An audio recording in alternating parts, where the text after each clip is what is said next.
নহয় নহয় লাৰু সৰুতাৰ বন্ধু হ'ব পাৰে কৰ্মচাৰী হ'ব পাৰে কিন্তু কাম কৰা ল'ৰা কেতিয়াও নহয় ফোনত দুটা কথা পতা শুনোতেই তই ৰচোন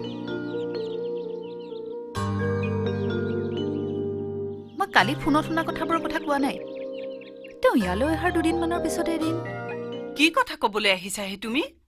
সৌৰভে ঘৰটোৰ কিবা এটা ব্যৱস্থা কৰিব লাগিব বুলি নিজেই লিখিছে কিন্তু ব্যৱস্থা মানে বিক্ৰী কৰা বুলি আপোনালোকক কোনে ক'লে তথাপি কিনে যদি আপোনালোকে কিনি লওক আমি কিনিম ঠাট্টা কৰিছা ঘৰ মাটি কিনিব পৰাকৈ টকা থকা হলে ৰ'বচোন টকা পইচাৰ ব্যৱস্থা হ'ব নহয় দৰাইদেউ সৌৰাই মিলি যদি কিনে নাই নাই আমি মানি ললেও তেওঁলোকে কেতিয়াও মানি নলয় তেওঁলোকৰতো এই ঘৰ মাটি অকলে হজম কৰা মতলব আৰু আপোনালোকৰ আমাৰ আমাৰ কি কিন্তু হেৰি লাৰু কওক তুমি যদি সৌৰভক আমাৰ হৈ কথাটো কোৱা আমি মানে কিস্তিৰ দামটো দি দিম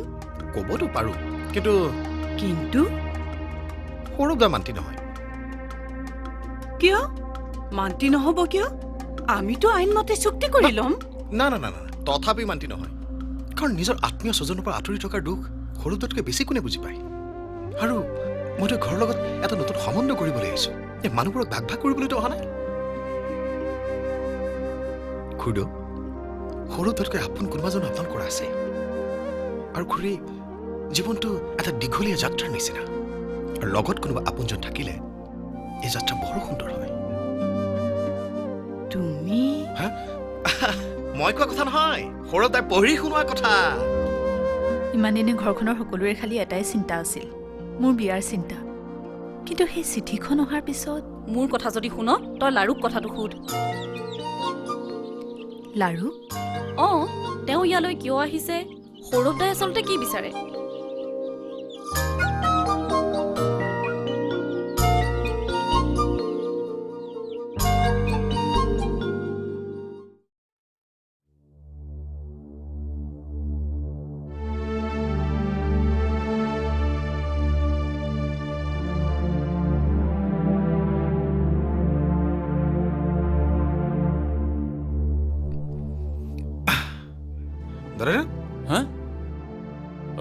তুমি ক'ৰ পৰা আহিলে আহিব আৰু ক'ৰ পৰা সুখ দুখৰ কথা পাতিবলৈ ছাৰৰ বাহিৰতো ইয়াত মানুহেই নাই ঘৰখনৰ সকলো ইমান ব্যস্ত ব্যস্ত কিহৰ ব্যস্ত হে চবৰটো এটাই মতলব মতলব মানে আপুনি ঘৰটোৰ কথা কৈছেতো কিন্তু সৰুদাই মোক খালি আন এটা কথাই কৈছে জানো জানো যাৰে তাৰে আগত আমাৰ বদনাম কোৱাটো সিহঁতৰ অভ্যাসত পৰিণত হৈছেতো আচৰিত হলো দেই দৰাইদেউ আনৰ কথা নাজানো কিন্তু সৰুদাই আপোনাক বদনাম কৰা কথাটো মই মানি ল'ব পৰা নাই মানি ল'ব পৰা নাই তাৰমানে মই মিছা কথা কৈছো সেইটো আপুনিহে জানিব কিন্তু সৰুদাটো সিদিনা নিজে কৈছে উত্তমে কৈছে ময়ে কৈছো কি কৰিবা মোক ফুটাই বহুত কথা ক'ব খুজিওতো ক'ব নোৱাৰোঁ আমাৰতো জানাই দেউতা বৰ সৰুতেই ঢুকাইছিল মোক পঢ়ুৱাবলৈ ককাইদেউৱে কম কষ্ট কৰিছিল নে এতিয়া তেওঁৰ বয়স হৈছে তাৰ উপৰিও এই বিৰিণাৰ বিয়াৰ চিন্তা ময়ে যদি অলপ সহায় কৰিব পাৰিলোহেঁতেন সৰুদা আপুনি সঁচাই কৈছেনে বিশ্বাস হোৱা নাই বুজিছো মোৰতো কি মন যায় জানা এই ঘৰখনৰ সমস্ত দায়িত্ব যেন মই লৈ লওঁ ককাইদেউক যেন মই কওঁ ককাইদেউ বাছ বহুত হ'ল বহুত কৰিলি এইবাৰ তই জিৰণি ল ককাইদেউ